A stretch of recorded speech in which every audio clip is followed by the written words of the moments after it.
Hello दोस्तों। फरवरी का महीना है और सभी प्रेमी जोड़े इस समय वैलेंटाइंस डे की तैयारी पर लगे हुए हैं।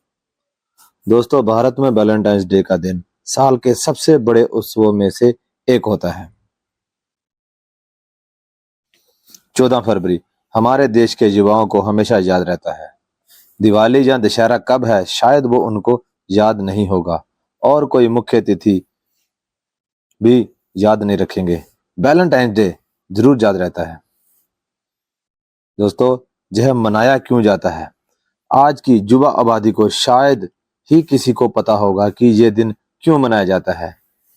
दोस्तों, इसे लेकर मुख्य तौर पर एक कहानी हम आपको बताने जा रहे हैं ताकि युवा पीढ़ी की जानकारी थोड़ी दुरुस्त हो सके। यह कहानी प्राचीन रोम के एक पादरी से जुड़ी है जिनका नाम था वैलेंटाइंस और उन्हें आज ही के दिन सन 269 ईस्वी में फांसी की सजा दी गई थी, इसलिए यह दिन उन्हीं को समर्पित है। दोस्तों, उस समय रोम के राजा थे क्लौडियस द सेकंड और उस समय रोम साम्राज्य यूरोप के दूसरे साम्राज्यों के साथ युद्ध लड़ रहा था और उस समय राजा को लगा कि शादीशुदा सैनिक युद्ध में पूरी वीरता के साथ नहीं लड़ते, इसलिए उन्होंने शादी पर ही प्रतिबंध लगा दिया क्योंकि उन्हें कहीं ना कहीं यह डर था कि अगर वो युद्ध में मारे गए तो उनकी पत्नियों का क्या होगा। लेकिन इसी दौरान उस पादरी को लगा कि यह फैसला लोगों के साथ एक अन्याय है, इसलिए उन्होंने लोगों की गुपचुप तरीके से शादियां करवाई और जब राजा को इस बात की भनक लगी तो राजा ने उस पादरी को गिरफ्तार कर लिया और जेल में फांसी की सजा सुना दी। और कहा जाता है कि फांसी से पहले उन्होंने जेलर की बेटी को एक चिट्ठी लिखी थी जिसके अंत में लिखा था फ्रॉम यूर वैलेंटाइंस।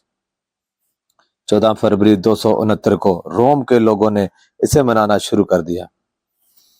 जब अंग्रेज भारत आए तो हमारे देश के लोगों ने भी इस दिन को मनाना शुरू कर दिया। दोस्तों, जरा सोचिए, रोम में तो इसे इसलिए मनाया जाता था क्योंकि वहां शादियां नहीं हो रही थी, लेकिन भारत के इतिहास में तो ऐसा कुछ नहीं था। दोस्तों, जैसा कि आप सब जानते हैं, हमारे देश में शादी एक पवित्र बंधन माना जाता है।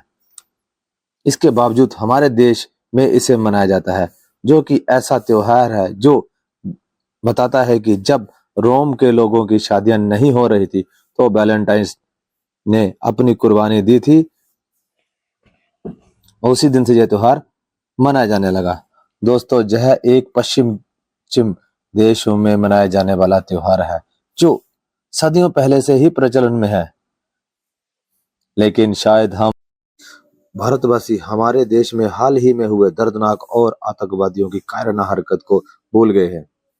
जी हाँ दोस्तों, 14 फरवरी 2019 के जम्मू कश्मीर के पुलवामा में सीआरपीएफ के काफिले में चल रही बस पर आत्मघाती हमला किया था और इसकी जिम्मेदारी ली थी जैश ए मोहम्मद के आदिल अहमद डार ने, जिस हमले में सीआरपीएफ के 40 जवान शहीद हो गए थे। तो दोस्तों, आप जरा सोचिए कि हमें वैलेंटाइंस डे को सेलिब्रेट करना चाहिए या उन वीर 40 जवानों को श्रद्धांजलि देनी चाहिए जो कि उस हमले में शहीद हो गए थे। कमेंट सेक्शन में जरूर बताएं। जय हिंद।